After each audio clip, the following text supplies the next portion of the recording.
Усім прывітанне, з вами Зміцер Лукашук. Апошнія падзеі ў Беларусі і за яе межамі. Мы зараз абмяркуем у сумесным праекце Еўрарадыё і Е-прамова з маім госцем, палітолагам, кіраўніком Варшаўскага цэнтра палітычнага аналізу і прагнозу Паўлам Усавым. Добры дзень, Павел. Добрый день. Павел, ёсць некалькі тэмаў, якія хацелася б з вами абмеркаваць. Галоўныя тэмы гэта магчымыя санкцыі. Ну і вот як частка санкцый гэтая забарона Белавіі прылятаць у еўрапейскія аэрапорты і экстранае пасяджэнне нарада дэмакратычных сіл, у якой вы бралі ўдзел. З чаго пачнем? На ваш погляд. Ну, вы ж аналітык, вы павінны вызначыць, што самае галоўнае і актуальнае на сёння. Самае актуальнае гэта, безумоўна, самалёт і та ўся сітуацыя, якая адбываецца вакол таго, што адбылося ў Менску, бо гэта доўгатэрміновы працэс і будзе мець рэха і эфект яшчэ праз некалькі месяцаў, гэта дакладна. Калі не здарыцца яшчэ больш нешта драматычнае, чым гэта было некалькі дзён назад у Менску. Добра, тады давайте з самалётам. Ну і, можа быць, не з самалёта, з якога знялі Рамана Пратасевіча, а з самалётаў Белавія, якія ўжо больш не лётаюць у еўрапейскія аэрапорты. Ну, практычна ва ўсе некаторыя засталіся, але незначная колькасць. Як вы лічыце, ўсё ж такі правільнае рашэнне прынялі заходнія лідары гэтае вось, ці яно не зусім адпавядае рэчаіснасці? Ну, адпавядае, дакладна адпавядае той рэчаіснасці, якая склалася ў Беларусі і вакол Беларусі, як бы хто гэта не ацэньваў, што ўвядзенне такіх жорсткіх санкцыяў, фактычна скасаванне палётаў Белавіі ў Еўропу, гэта адаб'ецца на простых грамадзянах. Я думаю, што... Прабачце.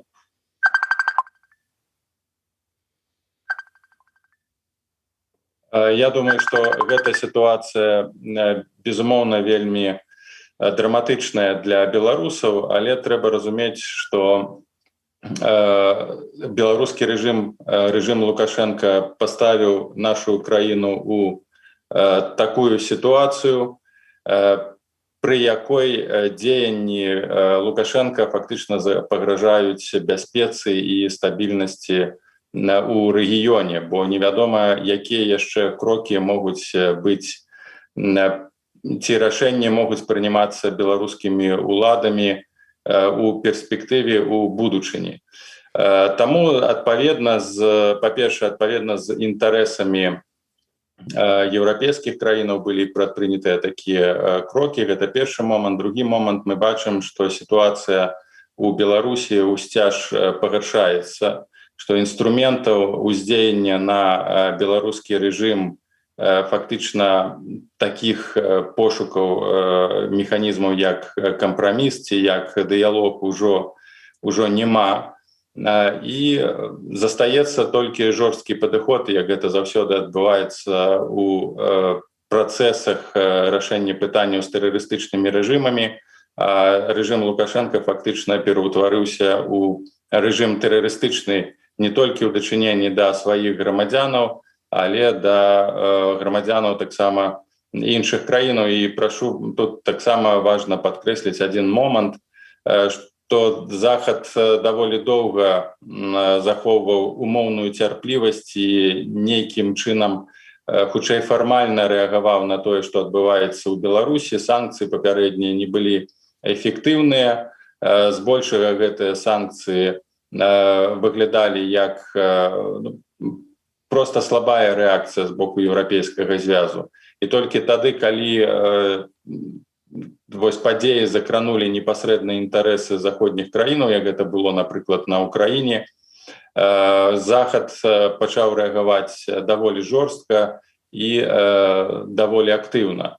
Ці, скажем так, з маральнага пункту гледжання, ці гэтая крокі, гэтая палітыка, яна можа быць апраўдана. Я скажу, што так, бо нейкая спроба дамовіцца з тэрарыстычнымі рэжымамі, з аўтарытарнымі рэжымамі з боку цывілізацыйных краінаў заўсёды скончваліся драматычна. Гэта ўзмоцнівала гэтыя рэжымы, развязвала ім рукі для далейшага ўнутранага тэрору і ніколі не прыводзіла да змягчэння сітуацыі ці ввогуле да дэмакратызацыі. Заўсёды раней ці пазней той твар агрэсіўны праяўляўся ў сітуацыі крытычнай, калі ўзнікалі пагрозы для ўлады. Гэта фактычна гісторыя ўсіх аўтарытарных рэжымаў, усіх аўтарытарных сістэм. Павел, тым не менш, я зараз буду задаваць такія, як это ў адных каментарах назвалі гадкімі пытаннямі ад Лукашука, ну але не магу супраць сябе ісці, і таму тры моманты. Вот наконт таго, што вы кажаце правільнае рашэнне пра забаронную Белавія лётаць у заходнія аэрапорты. Першае, вот што скажуць. Ну, Усаву-то добра гаварыць, ён сядзіць у Варшаве, а нам, вот беларусам, не вылеціць, калі ёсць небяспека, вот нейкая там крымінальная, там ці яшчэ якая-нибудь пераследу, не вылеціць там па іншых неабходных патрэбах. Я уже нават не кажу про адпачынак, вот па тэрміновых патрэбах і не прыляцець. Гэта першы момант. Другі момант, ужо не адзін раз пісалі про тое, што, маўляў, а пры чым тут Белавія? Яна ж ніякім чынам вот у гэтым канфлікце самалётам Райнайра не была задзейнічана, яны ні пры чым. Трэці момант. Ну добра, самалёты на захад не лётаюць. Якім чынам гэта ўдарыць і закране ўвогуле Лукашэнку? Ён на захад не лётае. Белавія ён тым больш не карыстаецца. Вот як яно закране? Гэта насамрэч вельмі важнае сістэмнае пытанне. Пачнем, напэўна, пра бяспеку.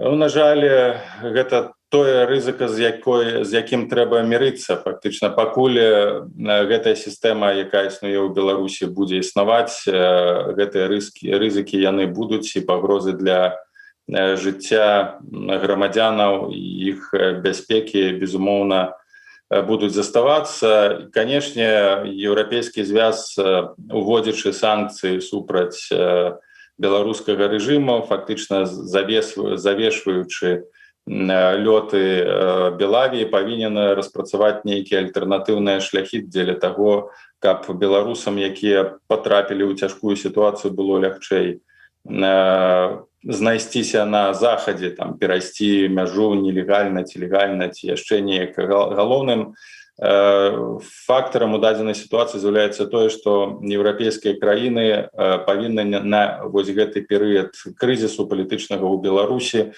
увесці безвізавы рэжым для беларусаў, каб як у пэўным сэнсе палітычная кампенсацыя за фактычна ізаляцыю Беларусі. Тут варта таксама яшчэ адзін момант падкрэсліць, што ізаляцыя, у якой зараз апынулася Беларусь, першапачаткова гэта ізаляцыя сталася вынікам палітыкі беларускіх уладаў. Гэта беларускія ўлады па факце пабудавалі металёвы мур, забаранілі беларусам выязджаць за межы краіны, у тую ж Украіну, Украіны еўрапейскага звязу, нават існуюць абмежаванні да сённяшняга моманту пэўныя умоўна кавідныя уезду ў Расію. І так раней ці пазней, я думаю, дайшло б да той сітуацыі, у якой зараз апынулася Беларусь. Гэта можна назваць упадзенне ў сітуацыю паўночнай Карэі, калі фактычна адбылася самаізаляцыя, і Лукашенко падчас сваёй прамовы учорашняй якраз і казаў пра тое, што будзе менш кепскіх ідэй рэвалюцыйных ісці ў Беларусь. І тая палітыка тэрора, якая праводзілася ўсе апошнія 8 месяцаў, яна так ці інакш прадугледжвае абсалютную ізаляцыю ад захада. І гэта дзеля яшчэ большага ціску на беларускіх грамадзянаў, на актывістаў, а з іншага боку, канешне, гэта адрыванне ад уплыву захаду. Таму мы былі, як Беларусь, сказаныя на рэалізацыю фактычна татальнага тэрору, і я пра гэта узгадваў яшчэ напярэдадні выбараў, што можа дайсці да таго, што будуць зачыненыя межы, можа дайсці да таго, што грамадзянаў будуць пазбаўляць грамадзянства і выкідваць фактычна за межы краіны. Гэта логіка тэрору. І цывілізаваныя краіны павінны лічыцца з гэтай логікай краіны, гэтай логікай таталітарызму, гэтай логікай тэрору, бо ніяк не рэагаваць на гэты тэрор будзе толькі азначаць, што гэты тэрор так ці інакш будзе пашырацца, так ці інакш будуць ахвяры. А прынцыповая салідарная пазіцыя ў дачыненні да такіх сістэмаў, яна павінна так ці інакш прывесці да пазітыўнага эфекту. Што тычыцца там іншых пытанняў, ну так у той ці іншай ступені я закрану, ну калі казаць, параўноўваць добра, я там палітолог, аналітык, сяджу за мяжой, а вось тыя, хто непасрэдна знаходзяцца пад пагрозай, яны не могуць выехаць. Ну, ужо шмат людзей знаходзяцца ў вязніцах на працягу года, яшчэ больш, напэўна, будзе людзей знаходзіцца ў вязніцах. Гэта кошты вайны, на жаль. І тут неважна, ці будуць лётаць самалёты, ці не будуць, наше грамадства нясе кошты вайны, кошты таго, што на працягу 27 год гэты рэжым існаваў, кошты таго, што фактычна збольшага 20 год грамадзяне гэты рэжым у тым ці іншым фармаце падтрымоўвалі, кошты агульнай палітычнай пасіўнасці і апатыі, якая доўжылася 26 гадоў, я кажу, да выбараў 2020 году, калі абудзілася большае грамадства. Ну, на жаль, гэта тыя кошты, якія мы павінны панесці за тое, што захоўвалі умоўную талерантнасць да гэтага тэрарыстычнага рэжыму, які быў такім заўсёды. І ён заўсёды дэманстраваў сваю вось гэтую пачварны твар і ў 6-м годзе, і ў 10-м годзе.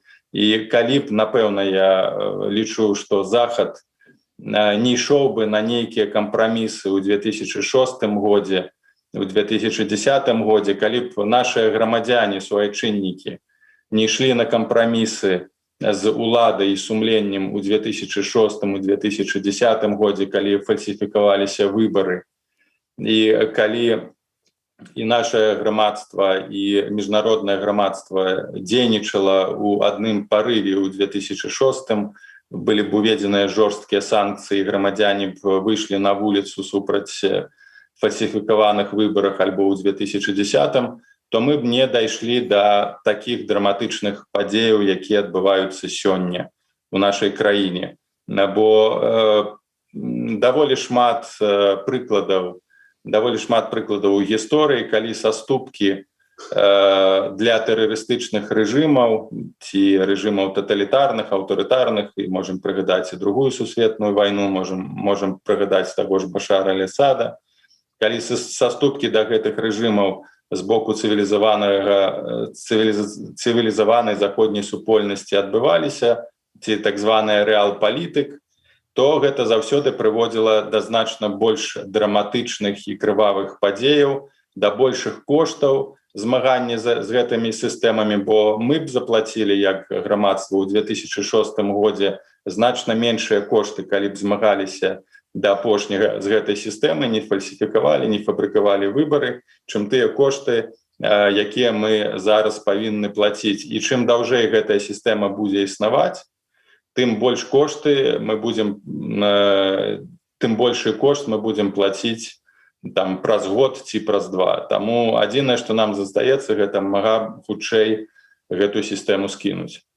Павел, ну ўсё ж таки давайте быть рэалістамі. Мы выдатна ведаем, что гісторыя не прымае там розныя умоўныя такія варыяцыі. Вот что было б, калі б было, маем тое, что маем, як кажуць наши суседзі. І таму ведаеце вот гэтыя словы про тое, что я уже чытаў ужо некалі і сам, можа быть, на гэтым пункце быў, але зараз чытаць не вельмі там, калі б неверагодныя не спалі ў 2006, ведаеце, а калі б наши бацькі ў 94-м прагаласавалі інакша не так. Ну ці ведаеш, я тоже могу сказаць, что калі б вот наши калегі журналісты з іншых ресурсаў, якія былі па-за палітыкай, не ухіляліся ад гэтага, можа быть, по-іншаму інфармацыя бы развівалася. Але гаворым про сённяшні і заўтрашні дзень, сыходзячы з таго, што маем. Ўсё ж таки санкцыі. Вот вы закранули гэтую тэму, што магчыма захад все ж таки пойдзе на іншыя больш жорсткія крокі. Якія гэта на ваш погляд все ж таки могуць быць крокі? Одно і другое, да чаго гэта можа прывесці, ці не скажем, ну, да прыкладу, санкцыі супраць Беларусь-калія, ці не прывядуць да таго, што ён стане Урал-каліем, санкцыі супраць іншых прадпрыемстваў, ці не прывядуць да таго, што і мы іх страцім. Ну, і я ўжо не кажу пра незалежнасць. На пачатку там сваю ацэнку вашай рэфлексіі адносна таго, што мы не павінны не звяртаць, а ацэньваць сітуацыі мінулымі, карыстацца такімі выказваннямі, што калі б не той ці іншы момант, калі б мы захоўваліся інакш, што было б інакш. Я думаю, што нам патрэбна дзеля гэтага гісторыя, каб аналізаваць і не паўторваць тыя памылкі, якія былі зробленыя у мінулым, і вучыцца на гэтым. Бо тое, што адбываецца зараз, гэта вынік, на жаль, нашага неведання нашай гісторыі. Нават гэтае абуджэнне, якое адбылася з большай ступені, яно не базуецца на веданні тых гістарычных прыкладаў, якія перажыла наша краіна. І таму я думаю, што мы павінны рэфлексаваць, павінны ацэньваць сітуацыі, павінны прагназаваць, бо менавіта толькі на гэтым, на веданні гісторыі, можна прагназаваць і будучыню. Не здарма кажуць, што гісторыя — гэта палітыка ў мінулым, а палітыка сучасная — гэта рэчаісная гісторыя. Ну а што тычыцца санкцыяў, то безумоўна існуе такая пагроза. І не тое, што існуе, гэта вельмі ключовая і вельмі рэальная пагроза. І такая пагроза была заўсёды. І тое, што мы апынуліся ў такой сітуацыі, калі фактычна Расія можа ў любы момант, можам наўпрост казаць, эканамічна, палітычна захапіць Беларусь, гэта не вынік санкцыяў ці не вынік тых крызісных падзеяў, якія адбыліся ў Беларусі, гэта вынік той палітыкі, якую рэжым праводзіў усе гэтыя гады, фактычна ствараючы умовы для пашырэння палітычных стратэгічных уплываў Расіі ў Беларусі. І гэта мы павінны разумець. Калі мы знову будзем сыходзіць з таго, што ад усяго гэтага крызісу, які адбыўся ў Беларусі, пачынаючы з выбарчай кампаніі 2020 году, выйграе толькі Расія, то мы прыходзім да вельмі сумнай высновы. То тады ввогуле не трэба было прабаваць скідваць рэжым Лукашенка, бо любая спроба скінуць гэты рэжым, як спроба ў 2006 годзе, як і спроба ў 2010 годзе, прыводзіла якраз такі да таго, што Расія атрымоўвала значна больш інструментаў палітычнага, геапалітычнага ўплыву на Беларусі. А якраз такі гэтыя працэсы і вынікі таго, што за 26 год Лукашенко фактычна стварыў, яшчэ раз падкрэслю, тыя умовы, пры якіх палітычны крызіс у Беларусі прыводзіць да непасрэднага ўмешальніцтва Расіі ў палітычныя ці геапалітычныя працэсы, якія адбываюцца вакол Беларусі ці якія адбываюцца у Беларусі. Адзінае, магчымасць абараніць краіну, яе суверэнітэт ад дэструктыўнага ўплыву Масквы, гэта зрабіць нашу краіну дэмакратычнай.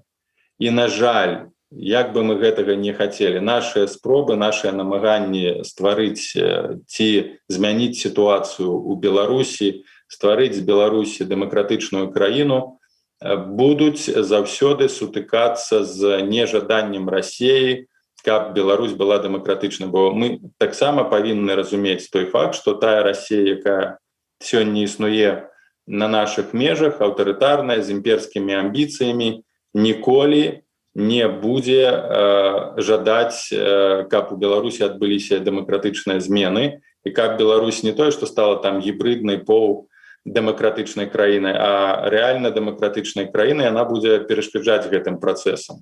І гэтая рызыка ёсць, яна будзе заставацца, пакуль будзе заставацца Расія. І гэта такая рэчаіснасць, у якой мы апынуліся. І так, безумоўна, ізаляцыя Беларусі, безумоўна, ціск з боку Захада будзе адпаведна штурхаць рэжым Лукашенка на ўсход. Бо толькі і ўнутраная легітымнасць, і фактычна рэсурсы для ўнутранага тэрору могуць быць атрыманыя толькі з Масквы. Толькі Масква зацікаўлена ў тым, каб гэты тэрор у краіне працягваўся, каб Лукашенко пратрымаўся пры ўладзе так доўга, пакуль ён не здасць цалкам краіну Маскве, і яна будзе падтрымліваць гэты працэс. Але яшчэ раз падкрэслю, што такая б сітуацыя так ці інакш адбылася б не ў 2020 годзе, але ў 2025 годзе. Таксама павінны разумець, што Лукашенко просто так бы не сышоў. Не адбыліся б ніякія ў Беларусі рэформы, не адбылося б нейкіх канстытуцыйных зменаў, якія б дэмакратызавалі Беларусь. Нічога гэтага б не было. Ён бы правіў, але потым, калі б ізноў сітуацыя канфліктная саспела, калі б сышліся розныя гістарычныя, эканамічныя, цывілізацыйныя моманты, калі б не эпідэмія, не нечакана новыя кандыдаты, не адбылося б гэта ў 2020 годзе, адбылося ў 2025 годзе, і мы знову бы сталі перад такім же самым выбарам, ці такія ж самыя пытанні ставіліся бы перад намі, і ізаляцыя, і ўплывы Расіі. Што тады адказ на гэтае пытанне? У тым, што чакаць, пакуль альбо Пуціна памрэ і Расія разваліцца, альбо тое ж самае адбудзецца ў Беларусі. Гісторыя не дае такіх лёгкіх шляхоў да незалежнасці. Не быў гэты лёгкі шлях да незалежнасці ў 91 годзе. Мы ўсе ведаем, што барацьба за нацыю, за фарміраванне нацыі заўсёды адбывалася ў вельмі цяжкіх палітычных умовах. Прыгадаем, як паўставала Беларуская Народная Рэспубліка, як яна была знішчана менавіта бальшавікамі, што адбывалася потым і што адбывалася ў 90-е годы. І ўрэшце рэшт прыход Лукашенка да ўлады абапіраўся гэты працэс на падтрымку Масквы. І гэты фактар будзе заўсёды. І ніколі для беларусаў не будзе таго адпаведнага моманту, калі мы без высілкаў, без затратаў, без ахвяраў прыйдзем да светлай будучыні. Не будзе у нас гэтага, мы з гэтым павінны змірыцца, што наша незалежнасць будзе будавацца, адбудоўвацца ў вельмі цяжкіх умовах. Павел, некалькі разоў задавалі пытанне такімі у розных варыяцыях, я яго акумулюю ў адно, яно гучыць так. На ваш погляд, ці будзе рэакцыя Рады бяспекі ААН на сітуацыю ў Беларусі? Рэакцыя Рады бяспекі ААН будзе, напэўна, нейкая задэклараваная рэзалюцыя, якую, безумоўна, не падтрымае ні Расія, ні Кітай. Бо Расія і Кітай на сённяшні момант яны цалкам падтрымліваюць, калі не Лукашенку, то сістэму, якая ў Беларусі ёсць. І яны не пойдуць і ніколі не ішлі, мы памятаем за увесь час. Напэўна, толькі нейкія зрухі былі, калі Паўночная Карэя там трэсла ядернай зброяй, і то гэта былі такія ўскосныя ўмешальніцтва ў гэтыя працэсы ўплывы з боку Расіі і КНДР. Але што тычыцца Беларусі, аднадумнай рэакцыі будзе, безумоўна, пазіцыя краін захаду, і будзе зусім іншая пазіцыя КНР і Расіі у пытанні Беларусі. Яна ўжо, зрэшта, ёсць і зараз з боку Расіі, прынамсі. Уже некалькі разоў прагучала, што Захад дае эмацыйную, неаб'ектыўную ацэнку таму, што адбылося ў Беларусі. Давайте зараз да экстраннай нарады дэмакратычных сілаў, у якой вы бралі ўдзел, а дакладней нават да той заявы, з якой па выніку гэтай нарады выступілі Ціханаўская і Латушка. То есть вы як чалавек досыць прагматычны, скептычны нават недзе. Як вы ставіцеся да гэтай новай тактыкі партызанскага нейкага супрацьстаяння? Гэта адзіная фактычна ў сённяшніх умовах застаецца тактыка ва ўмовах тэрору. Супрацьстаянне тэрарыстычнаму рэжыму, які задзейсніў усе рэсурсы для знішчэння супраціву сімвалічнага, супраціву адчыненага, іншай тактыкі няма. То есть можна, конечно, было б заклікаць і знову забастоўкі нацыянальнай, можна было б заклікаць знову да ультыматума, але мы ведаем, што нават у лепшыя часы, калі не было такога маштабнага тэрору, які разгарнуўся зараз, збольшага грамадства не адгукнулася. На жаль, яно засталося пасіўным, і вынікам гэтай пасіўнасці сталіся тыя падзеі, якія мы сёння назіраем, нават ураз з увядзеннем санкцыяў.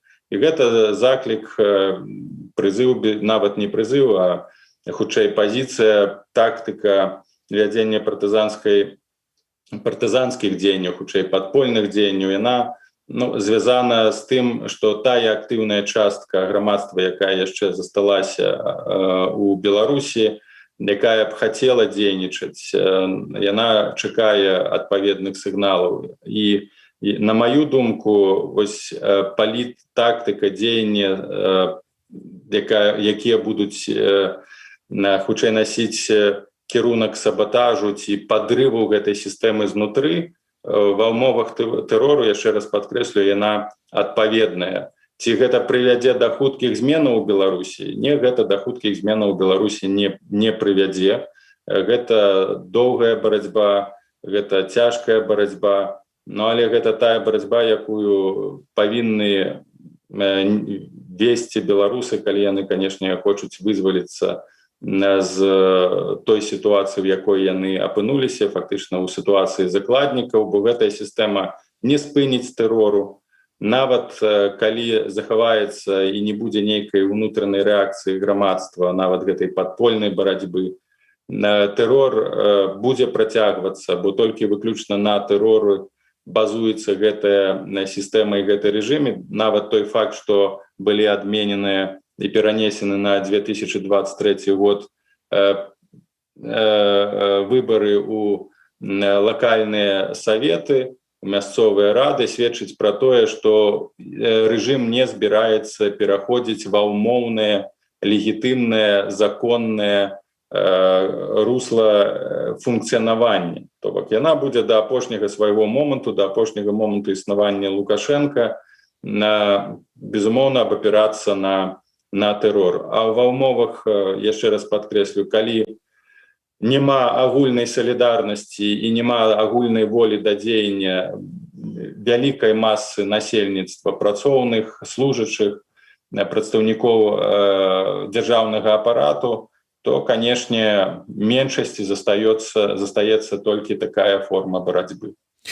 І ўсё ж таки, ну я разумею, там беларусам прыемна пра сябе казаць, што мы там партызанская нацыя, вось гэта дзесьці у падсвядомасці у беларусаў ляжыць, партызанілі і не толькі у другую сусветную вайну, а і раней, ну і ўвогуле партызаншчына наша ўсё, але тым не менш, вось які саботаж от ад каго, вот як вы сабе ўяўляеце? Ну вот я сабе слаба ўяўляю, ну правда ведаю, як працуюць чыноўнікі, бывае дабіцца вырашэння нейкага пытання, так такое ўражанне, што там у іх суцэльны саботаж у дачыненні да звычайных людзей, але вот ўсё ж таки, як вам на ваш погляд гэты саботаж можа рэальна выглядаць? Я кажу пра агульна, гэта не абавязкова, што там павінна весціся там рэйкавая вайна. Ну уявім сабе тых жа настаўнікаў, так, калі яны не баяцца і гатовыя дзейнічаць менавіта у такім накірунку, да якога іх прызываюць, гэта ідэалагічны саботаж. Не прымушаць дзяцей, скажем, маляваць гэтыя зелёна-чырвоныя сцяжкі, не прамываць мазгі, не гнаць у БРСМ ці у БРПО, захоўваць сумленную чалавечую пазіцыю. І калі нават на гэтым узроўні, я кажу пра настаўнікаў, бо шмат чаго і фарміраванне будучых пакаленняў залежыць ад настаўнікаў. Калі, канешне, там знову скажуць, ну, у мяне ж сям'я, мне трэба карміць дзяцей, то тое ж самае кажуць і суддзі, якія выдаюць фальшывыя прыгаворы, тое ж самае кажуць і міліцыянты, тое ж самае кажуць чыноўнікі, і менавіта абапіраючыся на гэта, на такі бытавое апраўданне амаральных дзеянняў, гэтая сістэма і трывае. І калі людзі не пераломяць гэта ў сябе, прынамсі не змушаць, прынамсі не ламаць псіхіку дзецям, якія потым скідваюцца там з шматпавярховых дамоў. Гэта, ну, нам не забіраць, не пужаць бацькоў, якія бралі ўдзел у там акцыях супраціву тым, што забяруць дзяцей, як могуць рабіць гэта сацыяльныя работнікі. Тое ж самае можна, гэта я кажу пра, скажем, такі ідэалагічны супраціў. Супраціў на прадпрыемствах, ну, у тым же самым накірунку можна просто плохо, дрэнна працаваць, не выконваць сваю працу, свае нейкія там абавязкі, да якіх змушае адміністрацыя. І такіх прыкладаў у штодзённым жыцці, гэта не там беганне па лясах, менавіта пазіцыя, маральная пазіцыя ў штодзённым жыцці большай часткі беларусаў. Калі, канешне, гэта будзе рабіць невялічкая частка насельніцтва пры тым, што большасць захавае абсалютную абыякавасць і будзе выконваць гэтыя загады, то, канешне, такая дзейнасць будзе прыводзіць хутчэй да раздражнення. Можна абклеіваць улёткамі універсітэты, школы, іншыя рэчы рабіць, можна там абмалёўваць у сэнсе псіхалагічнага ціску, на маральна-псіхалагічнага ціску на прадстаўнікоў сістэмы, абмалёўваць дзверы, там іншыя рэчы. Вось гэта такія найбольш дробныя, найбольш такія пашыраныя формы унутранага супраціву і, умоўна кажучы, падпольнай барацьбы. Павел, калі на гэтыя формы такія больш, ну, канешне, вось ціск маральна-псіхалагічны на суддзяў, гэта нават у дадзеных умовах значна больш радыкальныя крокі, але прынамсі я кажу пра маральную непадтрымку гэтай сістэмы ў штодзённым жыцці. Вось калі хаця б на гэтым узроўні будзе адбывацца супраціў да гэтай сістэмы, магчыма, мы якасна зменім стан грамадства і сітуацыю ў Беларусі. Ну, дуля ў кішэні гэта такая сама любімая гульня. Якраз таки вось гэта не. Гэта абсалютна ні ў якім разе не павінна нават разглядацца як форма, бо калі ты трымаеш, як вы сказали, дулю ў кішэні, але фальсіфікуеш выбары і гоніш дзяцей падлеткаў у БРСМ, то гэта, канешне, ні ў якім разе не форма абсалютна ніякай барацьбы, нават не форма палітычнай паставы. Якраз таки барацьба гэта праяўленне, адпаведнае праяўленне нейкіх маральнай каштоўнай пазіцыі, бо менавіта дзякуючы вось гэтаму падыходу дуля ў кармане, гэтая сістэма існуе, існавала і функцыянавала ўвесь гэты час. Я шмат сустракаў менавіта такіх людзей, і менавіта такія людзі выкідвалі мяне з працы, іным жорсткім ціскам на сістэму, да якога, на жаль,